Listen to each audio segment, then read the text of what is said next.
Hi guys, welcome back to the channel. Today we are driving through Negril and we're going to give you an update on probably the most significant infrastructure project for Negril, the construction of the Negril International Airport. Now Negril is probably the most popular place or town in Jamaica. It's known all over the world. The 7 Miles Beach is ranked among the top 10 beaches in the world. And Negril has a lot of hotels, but the infrastructure in Negril needs improvement. Now, when tourists come into Jamaica, they go to three places primarily: Montego Bay, Ocho Rios, and Negril. But of all three locations, Negril is the most popular. But one of the drawbacks to going to Negril is to get there from the Sangster International Airport. So tourists fly into the Sangster International Airport, the largest and busiest airport in Jamaica. And then they have to take a drive or a journey from Montego Bay to Negril. Now, this journey can take up to 2-3 hours because of traffic.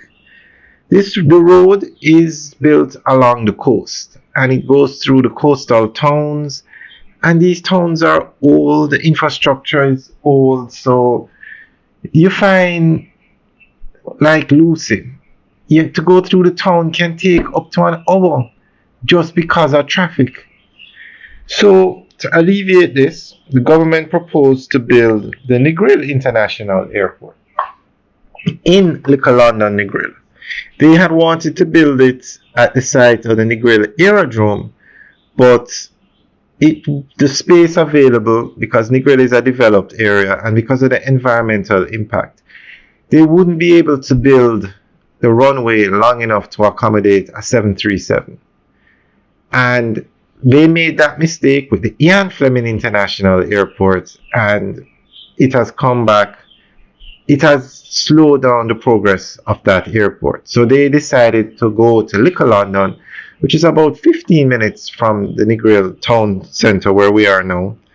This is the Norman Manley Boulevard, the main strip in Montego Bay. In Negril. And at the spot they chose in Little London, they can expand the airport any size they want. It could become the largest airport in Jamaica one day. But they're going to start to build an airport that can accommodate 1 million passengers a year, which is moderate because the Norman Manley International Airport can do what? About 2 to 3 million a year. That's what they're doing now. And the Sangster International Airport can do between 5 and 6 million a year. Well, sorry, that's what they're doing now. But they plan to expand that airport to accommodate 15 million passengers a year. And they anticipate the 15 million at the Montego Bay Airport plus the million at the Negril Airport. So they see a lot of growth for the tourism industry in Jamaica. So we're going to go through an article that gives more information on the latest on this. Jamaica's tourism sector continues to drive large-scale infrastructure investment, with aviation playing a central role in meeting the island's growth targets. One of the most notable new projects is a planned airport at Little London near Negril, which is being positioned as a major gateway for the island's western corridor. According to Airports Authority of Jamaica President, the facility will be capable of accommodating larger aircraft, including Boeing 737s, a critical step in supporting direct, medium-haul international traffic to the resort town of Negril and its surrounding areas. The vision for this airport is directly tied to the anticipated expansion of hotel rooms from Trelawney through Westmoreland, where several new luxury resorts, all-inclusive developments, and boutique properties are either in planning or under construction. Negril, long celebrated for its pristine beaches and vibrant culture, has often been constrained by its limited connectivity. Most visitors currently fly into Sangster International Airport in Montego Bay, requiring transfers of 90 minutes or more to reach Negril. The new facility at Little London aims to reduce this inconvenience, providing direct access and thereby making the destination more competitive in the global tourism marketplace. The president of the airport authority outlined a traffic forecast of 1 million passengers within the first 10 years of operation, based on conservative estimates.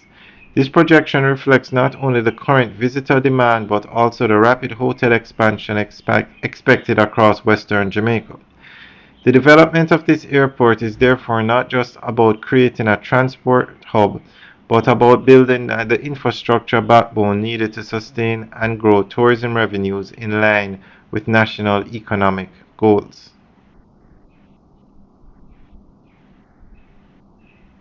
While the project remains in its early master planning and business planning phases, the estimated timeline of 5 to 7 years before the first aircraft lands demonstrates both the ambition and complexity of the undertaking. Greenfield airport developments require careful environmental, social, and economic assessments, alongside large-scale financing and international partnerships. If executed properly, the Negril Airport could become one of the most transformative infrastructure projects in Jamaica's modern tourism history. Alright, guys, that's the end of the update article. Let us know what you think. Leave your comments in the section below. Alright, guys, have a good day.